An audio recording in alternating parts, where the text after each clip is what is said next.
Obrigada por lembrar. Então, hoje nós vamos conversar sobre o metabolismo de lipídios.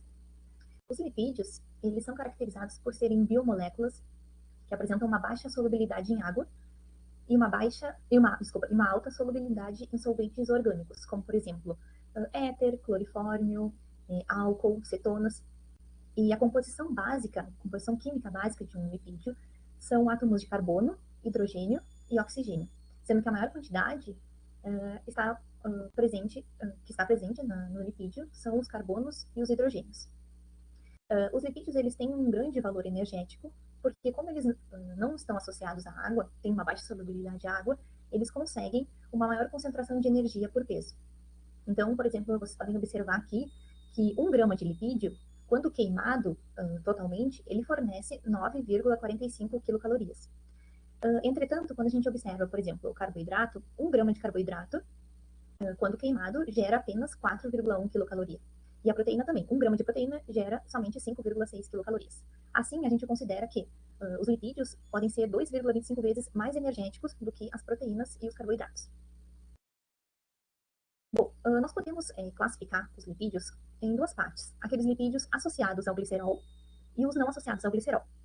Os que são associados ao glicerol, nós podemos citar os triglicerídeos, que estão na forma de gorduras e óleos.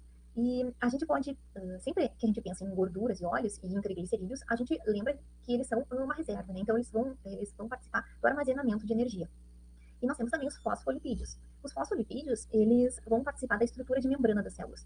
Então eles participam ativamente, eles têm uma atividade estrutural. Enquanto os triglicerídeos é armazenamento de energia, os fosfolipídios têm essa característica estrutural. Quanto aos lipídios não associados ao glicerol, nós temos os esteróis, as ceras e também o colesterol, alguns hormônios e algumas vitaminas. Aqui eu trouxe para vocês a estrutura básica dos glicerídeos. Então, nessa primeira linha aqui, vocês podem observar um monoglicerídeo. O monoglicerídeo nada mais é do que uma molécula de glicerol, que é essa parte aqui, ligada a um ácido graxo. O monoglicerídeo, ele apresenta uma natureza polar e é solúvel em água. Depois, nessa segunda linha aqui, nós temos a molécula de diglicerídeo. O diglicerídeo vai ser a mesma molécula de glicerol ligada a 2 ácidos graxos. Essa molécula já começa a ter algumas partes que não são solúveis em água. E por fim, nós temos o triglicerídeo, que é novamente uma molécula de glicerol ligada agora a 3 ácidos graxos. A molécula de triglicerídeo, ela já é completamente apolar, ela é insolúvel em água. Tá? E o triglicerídeo ele vai ser importante, talvez a professora André já tenha comentado isso com vocês, porque é a forma como os lipídios são armazenados no fígado e no tecido adiposo. Depois de absorvidos na dieta, eles são armazenados na forma de triglicerídeos. Acho importante também mostrar para vocês a diferença desses triglicerídeos. Então, nós temos os óleos e as gorduras. Então, digamos que a diferença entre eles é que os óleos, eles são ricos em ácidos graxos insaturados. Os insaturados são aqueles que contêm ligações duplas na sua molécula. E esses óleos, eles são líquidos em temperatura ambiente. Então, é o nosso óleo, o óleo que nós utilizamos em casa, né? Ele é líquido a temperatura ambiente. Já as gorduras, elas contêm o predomínio de ácidos graxos saturados. Esses ácidos graxos saturados são aqueles que contêm ligações simples e não duplas. E assim, em temperatura ambiente, eles apresentam-se na forma sólida. Aqui, por exemplo, nós temos uma molécula de gordura, então ela é uma molécula bastante reta, né, assim. Já o óleo, é possível perceber que ela tem essas ramificações, né, ela é uma molécula bem mais articulada devido a essas duplas ligações. Nesses pontos aqui de articulação é onde localizam-se as duplas ligações.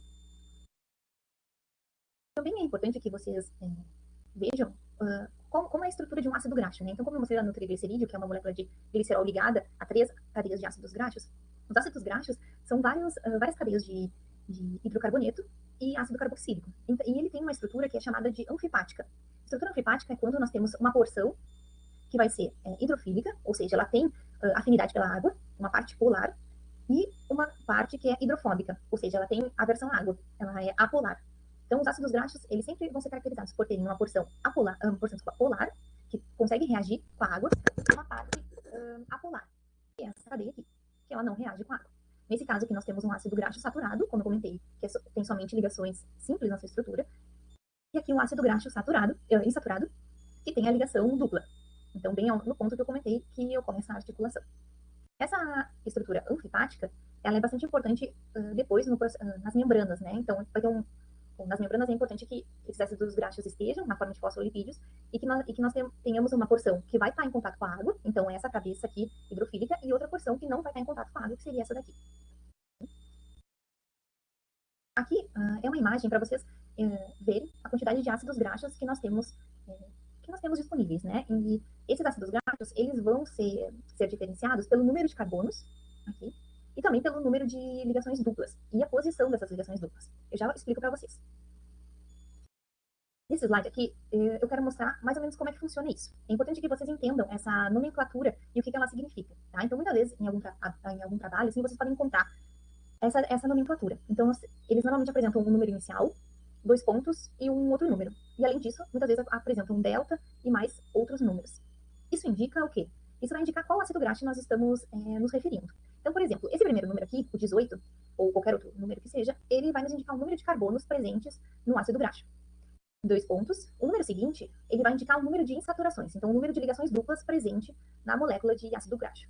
Depois, esse delta e outros números significa a posição que essas insaturações estão, ou qual é a posição que elas se encontram no ácido graxo. Então, aqui, por exemplo, vamos pensar nesse primeiro exemplo aqui, do 18, 2.0. Se nós voltarmos aqui, vocês podem observar que nós temos aqui o 18, 2.0, que se refere ao ácido esteárico. Então, se nós observarmos aqui a estrutura desse ácido graxo, nós temos 18 carbonos e nenhuma ligação dupla. Então, por isso que ele tem o zero ali. Agora, se nós utilizarmos esse exemplo aqui, do 18, 2 pontos, 3, delta, 9, 12 e 15, nós localizamos aqui e ele é o ácido linolênico. Então, esse ácido linolênico, ele apresenta 18 carbonos na sua estrutura, tem 3 insaturações, então 3 ligações duplas na estrutura, e essas ligações se encontram no carbono número 9, número 12 e número 15.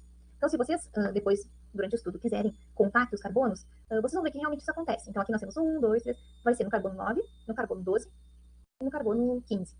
Tá? Então, essa nomenclatura é só para vocês entenderem por que isso existe, né? Porque senão, muitas vezes, vocês podem encontrar isso nos livros e não entenderem de onde é que saiu esses números, enfim. Mas, basicamente, ele se refere ao número de carbonos, ao número de insaturações e ao local em qual carbono está essa insaturação. Sendo que essa contagem das insaturações, nós normalmente iniciamos pelo grupo carboxílico. Aqui. Então, aqui vai ser o primeiro carbono, o segundo, o terceiro, e assim por seguinte. Então, quais são as principais funções dos lipídios? Vocês provavelmente já devem imaginar, ou já estudaram em outros momentos, em biologia, no colégio, enfim. Mas as principais funções do lipídio, talvez a principal seja realmente a ATP, é um aporte de energia. Como eu comentei lá no início, os lipídios, eles conseguem ter 2,5 vezes mais energia do que tanto carboidratos como proteínas. Também, eles atuam na formação das membranas, principalmente os fosfolipídios, como eu comentei anteriormente, que são aqueles lipídios que vão participar de membranas biológicas. Possuem também funções de isolamento térmico e proteção. Então, todos nós e os animais, nós temos a proteção lipídica para o isolamento térmico, e principalmente esses animais que vivem em ambientes polares, eles necessitam de uma camada lipídica bastante grande e forte para resistir às baixas temperaturas, né? Também atuam no transporte e armazenamento de vitaminas lipossolúveis, sendo essas vitaminas a vitamina A, D, E e K. E também são fonte de ácidos graxos essenciais. Os ácidos graxos essenciais são aqueles que os animais não conseguem sintetizar no organismo. Então, esses ácidos graxos essenciais precisam ser fornecidos através da dieta. No caso dos animais, nós temos o ácido linoleico e alfa-linolênico, que são ácidos graxos essenciais para todos os animais. Então, os animais não conseguem sintetizar e necessitam ser suplementados. E nós temos o ácido araquidônico, que é essencial para felinos. Aqui, para mostrar também só a nomenclatura e a estrutura de dois ácidos graxos, o ácido oleico e o ácido linolênico, que também é chamado o linolênico chamado de ômega 3 e o oleico de ômega 9. Bom, também tem uma questão bastante importante que vocês talvez lembrem da aula de metabolismo dos carboidratos ou digestão dos carboidratos. Se vocês lembrarem lá dessa aula, nos ruminantes, quando a gente digere os carboidratos, existe a formação e a produção de ácidos graxos voláteis, que são principalmente o ácido acético, lático, butírico e proteônico, né? Então, esses ácidos graxos, eles também são considerados lipogênicos, ou seja, eles conseguem produzir energia, produzir gordura, digamos assim. Então, essa parte, esses ácidos graxos, eles são bastante importantes porque, principalmente o ácido acético e o butírico, eles são os precursores da gordura presente no leite. Então, isso é importante que vocês entendam que, apesar desse ácido graxo volátil ser produzido a partir de processos metabólicos dos carboidratos, eles vão ser úteis para formar gordura, principalmente relacionados à gordura do leite. Bom, na aula que vocês tiveram sobre a digestão dos lipídios, eu vou só resumir rapidamente aqui para que a gente possa avançar. Então, acho que vocês conseguem lembrar que o que acontece? Quando a gente fornece uma dieta para os animais, é necessário que esses lipídios sejam degradados, né? Então, nós temos os sais biliares que vão emulsificar e formar micelas, depois as lipases vão agir, quebrar os triglicerídeos, que são as gorduras, né? Quebrar eles, gerando ácidos graxos livres e monoglicerídeos. Esses ácidos graxos livres e monoglicerídeos vão se unir a colesterol, formando o quilomicron, e depois eles, através do quilomicron, que é quem transporta essas estruturas, eles vão ir até os tecidos, onde vão ser usados para produção de energia ou então armazenados, né? Por exemplo, no tecido adiposo, para um eventual uso depois, né? Então, esses ácidos graxos no tecido podem formar de novo, formam de novo os triglicerídeos.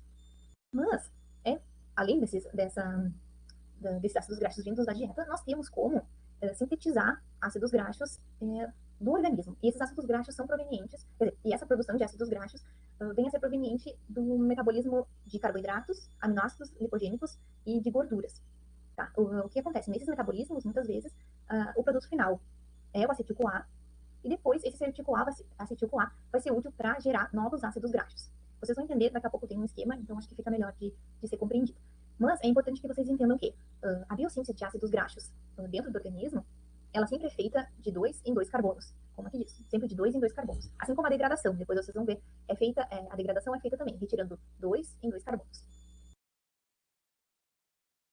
Nós temos essa parte de biossíntese de ácidos graxos, ela é controlada hormonalmente. Então, nós temos a insulina, que vai aumentar a biossíntese de ácidos graxos, então aumentar a produção de ácidos graxos, a formação de ácidos graxos. E nós temos o glucagon, que aumenta a lipólise. A lipólise, vocês já devem ter ouvido falar, a lipólise é o processo de hidrólise dos triglicerídeos, ou seja, é o momento que há a quebra do triglicerídeo, liberando os ácidos graxos e o glicerol. E são principalmente esses dois hormônios que regulam isso. Para a síntese de triglicerídeos, que é aquela molécula que eu comentei no início, um glicerol e 3 ácidos graxos, essa síntese ela ocorre principalmente no fígado, no tecido adiposo e na glândula mamária. Sendo que cada espécie animal tem mecanismos de controle fisiológicos particulares. Então, por exemplo, os suínos, ele tem essa síntese de triglicerídeos ocorrendo no tecido adiposo, enquanto que nas aves, essa síntese ocorre no fígado.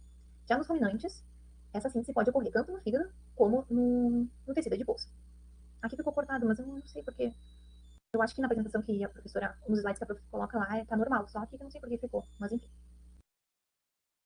Bom, então o que acontece? Muitas vezes a gente tem que produzir energia a partir dos triglicerídeos já estocados no nosso tecido adiposo.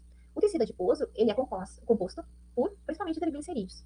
E ele é muito dinâmico, porque ele sofre continuamente o processo tanto de hidrólise ou lipólise, né, que é a degradação dos triglicerídeos, liberando ácido graxo para gerar energia, como também a síntese, ou reesterificação. Então, o processo que vai formar novos ácidos graxos para serem armazenados novamente. Então, o tecido adiposo, ele é muito dinâmico nessa parte. Então, normalmente, ele está sofrendo esse processo, tanto de degradação, degrada, gera energia, e depois volta, sintetiza novamente e acumula. O processo de lipólise, que é a quebra do triglicerídeo, ele é estimulado por epinefrina, beta-adrenérgicos e hormônio do crescimento, por exemplo. E é inibido por prostaglandinas e insulinas. O glucagon também estimula a lipólise. Então, esse processo de formar energia a partir dos triglicerídeos ou dos ácidos graxos recebe o nome de beta-oxidação. E essa beta-oxidação, ela ocorre na matriz mitocondrial, ou seja, dentro da mitocôndria. E depois eu vou explicar melhor, tem um esquema ali para ilustrar isso que eu estou falando. Mas o que acontece? Nós temos os triglicerídeos acumulados no tecido adiposo, eles vão ser liberados por hidrólise, e esses triglicerídeos vão ser quebrados, liberando ácidos graxos, que vão ser transportados para serem utilizados como fonte energética. Essa beta-oxidação que eu comentei, que ocorre na matriz mitocondrial, ela ocorre nas mitocôndrias presentes no músculo esquelético, no fígado, no músculo cardíaco e também no tecido adiposo. Aqui é só para vocês entenderem. Então, assim, esse processo de beta-oxidação, que comentei que acontece dentro da mitocôndria, é um processo que nós vamos ter um ácido graxo na forma de acetil-CoA, e esse acetil-CoA vai passar por diversas oxidações, sempre de 2 em 2 carbonos, para liberar o acetil-CoA. Então, pensando, por exemplo, num ácido graxo que possui 18 carbonos, como os exemplos que eu mostrei lá no início. No processo de beta-oxidação, esse ácido graxo ele vai perder sempre de 2 em 2 carbonos para gerar um acetil-CoA. Então, numa primeira oxidação, ele vai perder 2 carbonos e vai gerar um acetil-CoA. Também, nesse processo, ele sempre acaba gerando FADH2 e NADH. Isso também vai gerar energia depois no final. A produção, isso também gera e produz energia. Então, sempre pensando num ácido graxo de 18 carbonos, veio a primeira onda de oxidação, ele perdeu 2 carbonos, gerou acetil-CoA, então a partir de agora ele já tem 16 carbonos. Mais uma onda de beta-oxidação, ele perde mais 2. E assim, então ele tinha 18, foi a 16, foi a 14, e assim por seguinte, até o final, tá? Até ele ser totalmente oxidado. Esse é chamado espiral metabólica da oxidação dos ácidos graxos. Aqui um exemplo, tá, pessoal? Quando ocorre a oxidação completa de, por exemplo, do ácido palmítico, que é um carbono, que é um ácido graxo que possui 16 carbonos na sua estrutura, ao final desse processo nós temos como gerar 129 ATPs. Então é bastante energia produzida, né? Agora, quando a gente compara, por exemplo, com o ácido butírico, o propiônico e o acético, que são aqueles ácidos graxos voláteis gerados lá na digestão dos carboidratos, eles já geram bem menos ATP, né? Por exemplo, aqui 25 ATPs. Então é bem menos do que o gerado, por exemplo, pelo ácido palmítico. O acetil-CoA, que sai daquela espiral, né, do processo de beta-oxidação, ele vai ser útil para ressintetizar novos ácidos graxos, para síntese de esteróis ou corpos cetônicos. Os esteróis seriam o colesterol, tá, nesse caso, ou corpos cetônicos. Ou então, esse acetil-CoA pode entrar no ciclo de Krebs para então gerar energia. Aqui, só para simplificar, né, então nós temos o triglicerídeo, que vai sofrer uma hidrólise liberando os ácidos graxos, e esses ácidos graxos vão sofrer a beta-oxidação, sempre reduzindo de 2 em 2 carbonos, né, como aqui. E o glicerol que sobra desse processo de hidrólise, ele vai provavelmente ou retornar ao fígado para gerar glicose, ou ainda participar da geração de acetil-CoA, que vai entrar no ciclo de Krebs e produzir mais energia. Bom, aqui é o esquema que a prof fez para nós tentarmos entender como funciona esse processo, tá? Então, como eu comentei no tecido adiposo, ele está em constante processo de degradação e síntese, né? Então, olhando apenas essa parte aqui de cima, nós temos aqui uma célula do tecido adiposo, um adipócito, que contém os triglicerídeos no seu interior. Se a gente pensar numa situação de estresse, por exemplo, um jejum, tá? No jejum, nós temos a liberação de glucagon. O glucagon, como nós observamos antes, ele estimula a lipólise. Então, ou seja, a degradação dos triglicerídeos. Então, eu tenho um animal em jejum, ocorre a liberação desse glucagon e ele estimula a lipase hormônio sensível. Essa lipase hormônio sensível, ela vai atuar na camada fosfolipídica presente no adipócito, liberando essas cadeias para a ação da lipase. A lipase é quem faz a quebra do triglicerídeo, liberando o ácido graxo e o glicerol, né, no caso. Só que o que acontece? Esse ácido graxo, ele tem aquela porção que é polar e a porção apolar, né? Então ele não consegue ser transportado só ele, né? Ele precisa estar ligado a algum complexo. Nesse caso, nós temos a albumina. Então, quando o ácido graxo liberado do triglicerídeo transportado até os tecidos, enfim, ele precisa estar ligado à albumina, formando o complexo ácido graxo-albumina. Então, nesse complexo, o ácido graxo consegue ir até o fígado. Nesse caso, aqui nós temos o hepatócito, né, uma célula do fígado. E lá no fígado, o ácido graxo é liberado da albumina e precisa sofrer uma ativação. Ou seja, ele recebe um grupamento coenzima A. Ou seja, o ácido graxo passa a se chamar acil-CoA. Só que o que acontece? Nós temos um problema quando nós trabalhamos com ácidos graxos de cadeia longa, por exemplo, de 12 a 18 carbonos. Esses ácidos graxos de cadeia longa, eles não conseguem penetrar na matriz, ou seja, dentro da mitocôndria, para sofrer a beta-oxidação. Então, para entrar dentro da matriz, é necessário que eles sejam carregados. Nesse caso, o acil-CoA precisa ser carregado com a ajuda da carnitina, que é um aminoácido, para dentro da célula.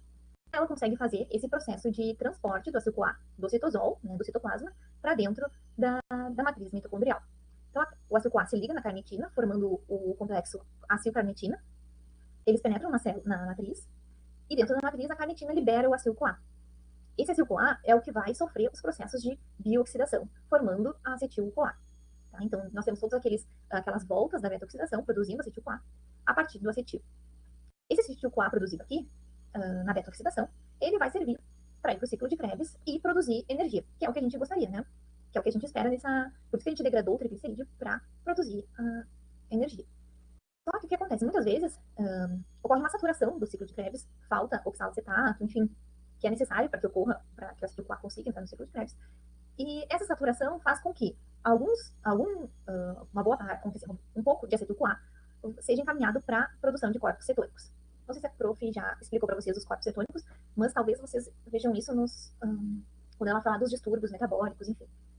Eu acho que é mais para o final, talvez. Mas os corpos cetônicos, eles são produzidos, existem três tipos: acetona, o beta-hidroxibutirato e o acetoacetato. Esses corpos cetônicos, principalmente o beta-hidroxibutirato e o acetoacetato, eles são usados para a produção de energia também. A acetona normalmente é liberada Mas, quando em excesso, muitas vezes eles podem ser tóxicos. Por isso que ela botou aqui cuidado. Depois, mais adiante, eu vou explicar rapidamente o que acontece com esses corpos cetônicos. Mas, esses corpos cetônicos produzidos, eles vão para os tecidos e lá, muitas vezes, voltam, produzem energia, enfim, e muitas vezes eles voltam a se tornar um acetil-CoA. E esse acetil-CoA pode voltar depois para formar novos ácidos graxos. Então, esse foi o processo de degradação para gerar energia, né, para gerar ATP. Mas a gente pode pensar o quê? Muitas vezes existe, como eu comentei, um excesso de acetil-CoA formado, então já tem uma saturação no ciclo de Krebs, ou esses corpos cetônicos produziram novas moléculas de acetil-CoA, e esse excesso vai ser usado para, novamente, biosintetizar ácido graxo para ser armazenado de novo. Né? Então, também existe a situação, por exemplo, em que a gente fornece um excesso de carboidratos para os animais, por exemplo. Esse carboidrato vai ser digerido, absorvido, vai produzir acetil-CoA, porém esse acetil-CoA não vai ser usado, vai estar em excesso, não vai ser usado para a produção de energia. Então, esse acetil-CoA em excesso também poderá ser usado para produzir nova molécula de ácido graxo. Então, aqui, normalmente ocorre o contrário do que aconteceu aqui na degradação. Então, aqui nós tínhamos ácido graxo, que foi degradado até gerar acetil-CoA. Aqui nós já temos o acetil-CoA, que vai sofrer diversos processos, voltando a acetil-CoA e depois sendo novamente formado o ácido graxo, né, de fato. Então, depois de formado, esse ácido graxo vai formar um quilomicron, como a prof já explicou isso para vocês, e esse quilomicron aqui vai transportar o ácido graxo novamente lá para o adipócito. Basicamente, sim, é meio complexo, mas é isso que acontece. Existe sempre um processo de degradação do glicerina, liberando ácido graxo, formando, tendo uma beta-oxidação para formar acetil-CoA e produzir energia, porém, o que tem de excesso de acetil-CoA, também do processo de degradação da glicose, enfim, do processo dos carboidratos, das proteínas, vai ser usado para novamente voltar aqui, sintetizar o ácido graxo e ele ser levado de novo para um depósito, no caso aqui o adipócito, no tecido adiposo. Então aqui, só para mostrar de novo o papel da carnitina, que vai ser aquela enzima que vai pegar o acetil-CoA do citoplasma e conseguir carregar ele para dentro da matriz mitocondrial. Ele é importante, principalmente quando a gente pensa em ácidos graxos de cadeia longa, de 12 a 18 carbonos. E o legal dela é que ela é permeável à mitocôndria. Existe algumas pessoas que... Existem terapias, né, que as pessoas consomem carnitina a fim de melhorar esse processo de produção de energia, enfim. Não sei os resultados, se realmente funciona, enfim, mas existe... Eu já pesquisei algo sobre o uso de carnitina, né, para melhorar esse processo de colocar o acetil-CoA para dentro da mitocôndria. Bom, lá no segundo slide, quando eu comentei que existiam os grupos associados ao glicerol e os não associados nós temos o colesterol, que é um esteroide. O colesterol, ele é um lipídio presente na membrana plasmática de todas as células animais, e ele aumenta a rigidez da membrana e influencia também a permeabilidade. Ele está presente em grandes quantidades nas células do fígado, do cérebro e da medula espinhal, além de ser um componente estrutural das membranas. Ele também é um precursor de ácidos biliares, hormônios esteroides e também da vitamina D. Por ser uma molécula praticamente hidrofóbica, então ela tem aversão à água, né? Ela é apolar.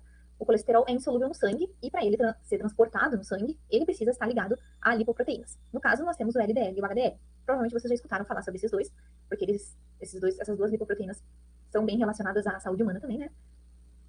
Sendo transportados a outros tecidos pelo fluxo sanguíneo. Nós já vamos comentar sobre essas lipoproteínas. O colesterol ele pode ser sintetizado dentro do organismo do animal, pela biossíntese no fígado, ou então ele é obtido na dieta. O seu nome vem do grego koli, que significa bile, e stérios, que significa sólido. Então, é muito arriscado ter os níveis de colesterol muito altos, né? Porque esses compostos podem se depositar nos vasos sanguíneos, impedindo a circulação sanguínea e desgastando o músculo, como, por exemplo, aqui eu só coloquei uma imagem do que nós chamamos de aterosclerose, né? Que seria deposição de placas de colesterol, impedindo a passagem do sangue. Enfim, é um problema sério que acontece em humanos.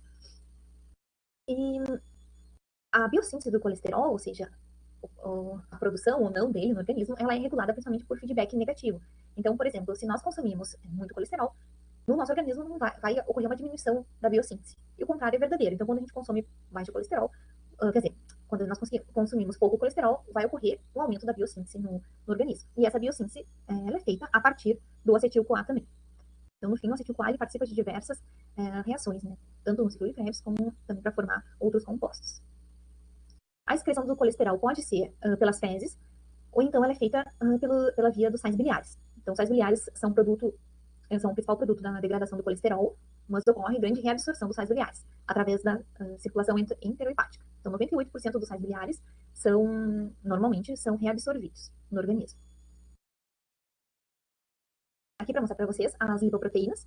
Então, como eu comentei, nós temos a VLDL, que seria a Very Low Density, seria uma lipoproteína rica em gordura, ela tem muita gordura. Então, ela tem 50% de gordura, 15% de fosfolipídios, 15% de colesterol, 10% de proteína.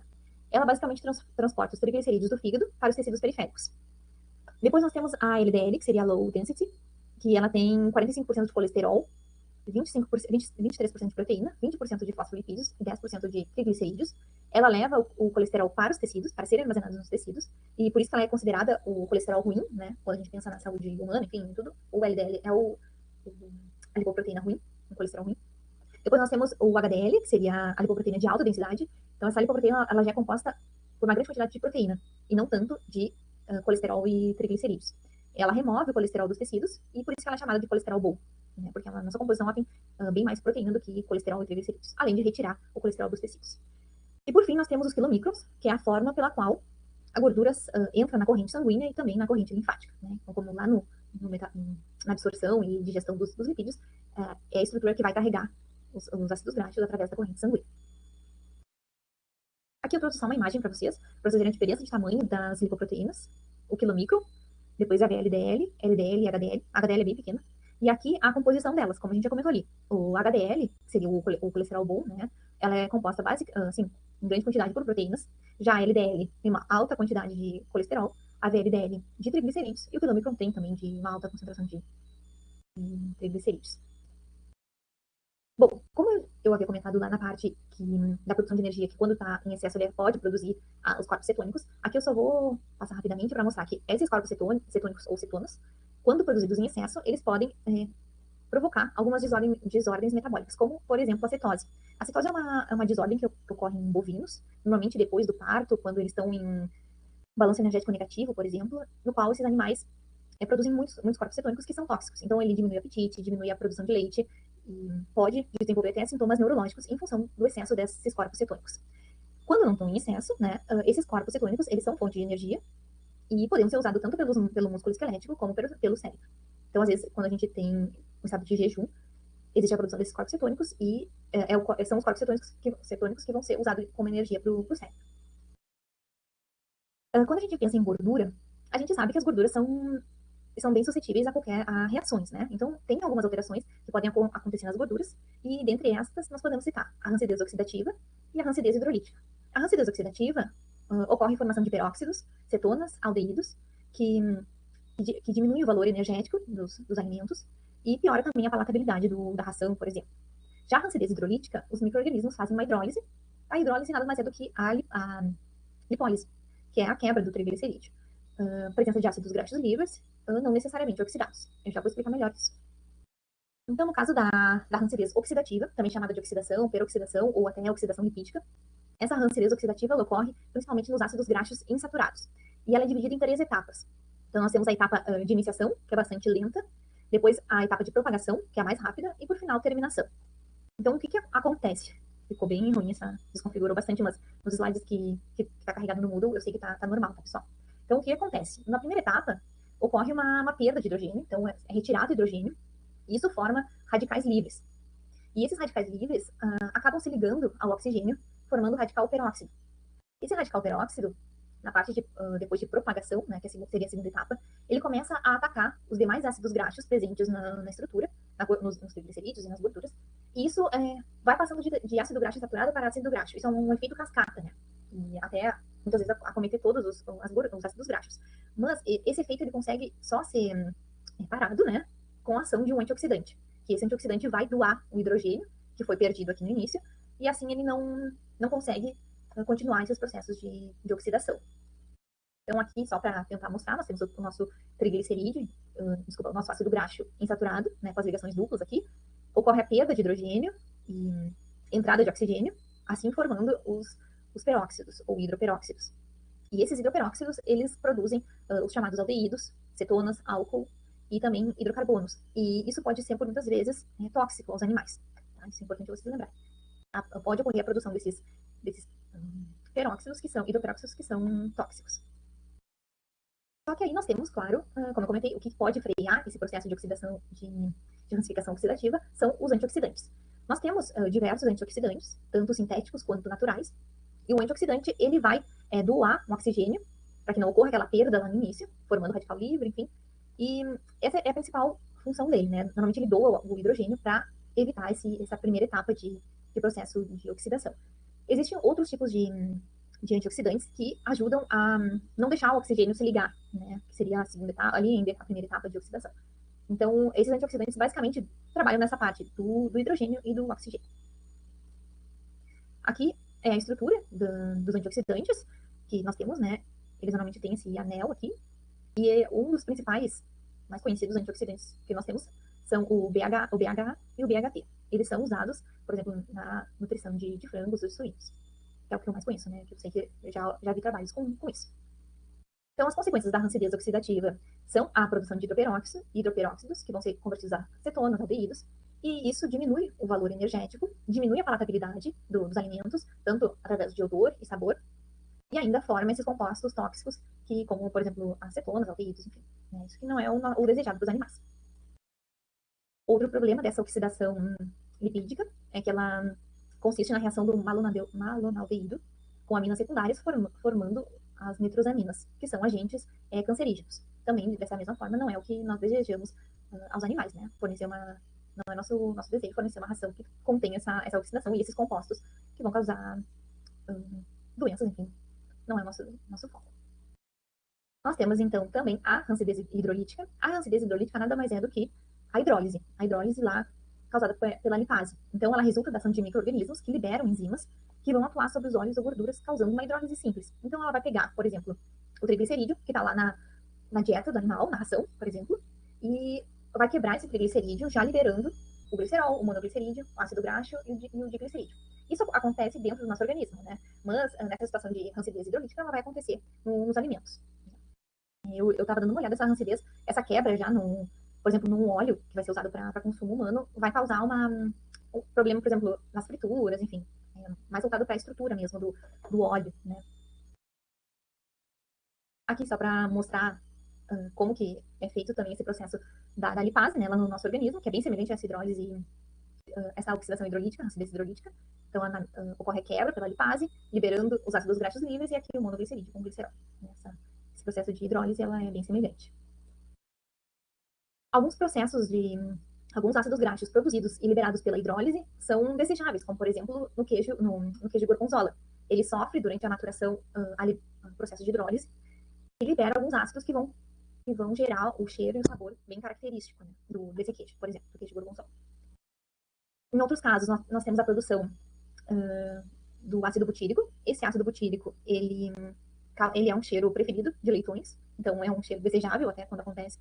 Mas já em felinos, quando há a produção do ácido capróico, ele inibe o consumo em gatos. Né? Quando os gatos sentem esse cheiro ou esse sabor, eles não consomem já o alimento.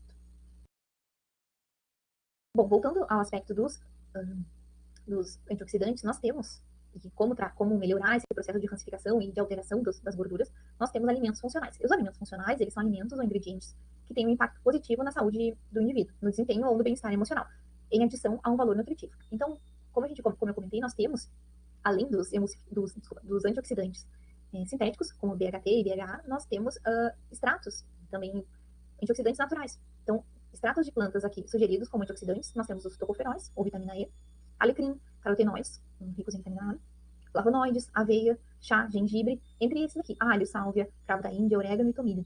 Então, esses extratos e também alimentos, né, como a aveia, podem ser utilizados para conservar esses alimentos, né, manter e evitar a rancificação e a alteração das gorduras. E aqui, por fim, pessoal, é só uma imagem, tá, para mostrar como que os antioxidantes, eles qual o sistema deles para defender uma célula, né, para conservar uma célula. Então, nós temos, além de compostos, como vitamina E, que eu citei, os flavonoides, aqui também vitamina E e flavonoide, nós temos também algumas enzimas, por exemplo, a glutationa peroxidase e a esperóxido dismutase, que vão atuar nas células, nas membranas, protegendo essas estruturas contra a rancificação, né, contra a oxidação. Então, por isso que é importante, muitas vezes a gente acaba não levando em conta a aplicação de antioxidante em uma dieta, por exemplo, uma ração animal, mas mas ela vai ser importante porque ela vai conservar a qualidade da gordura, enfim, a qualidade da ração que a gente vai fornecer aos animais, tá bem? Bom, pessoal, eu acho que eu tinha para dar é isso. É isso mesmo. E é uma aula bem, assim, o metabolismo de lipídios, ele é bem complicado, né, se a gente para pra pensar, porque nós temos armazenados no nosso organismo e a partir dele a gente consegue gerar energia e depois estocar de novo. Ele é bastante energético, gera ATP, mas eu espero que eu tenha conseguido passar um pouquinho, pelo menos. A professora vai vir depois do intervalo, então se vocês também tiverem alguma dúvida, podem perguntar para ela. Eu acho que ela vai dar continuidade a outro metabolismo, acho que é da água ou dos carboidratos, não sei. Mas ela vai assumir agora depois de mim. Mas se vocês tiverem alguma dúvida, podem me perguntar ou me mandar e-mail também. Tranquilo, tá bem? Acho que vamos fazer um intervalo agora, que aí depois a prof entra para vocês, tá? Desculpa qualquer coisa.